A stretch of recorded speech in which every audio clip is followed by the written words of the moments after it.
साथीहरू नमस्कार। आज हामी होली उत्सव मनाउँदैछौँ।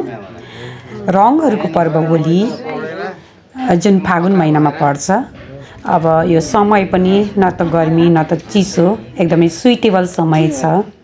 हामी सपरिवार बुवा हुनुहुन्छ, यसरी होलीमा एउटा खुसियाली साटासाट गर्दैछौँ।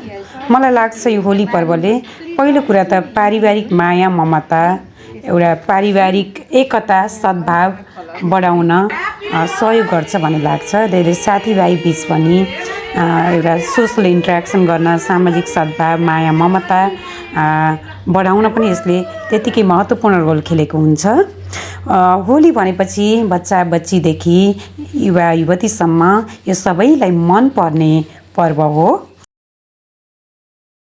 आज नेपाल सरकारले पनि सार्वजनिक बिदा दिएको छ, जसले गर्दा परिवारको साथ बसेर यो होली पर्व एकदमै खुसियाली हर्षोल्लासका साथ मनाउने एउटा अवसर पनि मिलेको छ।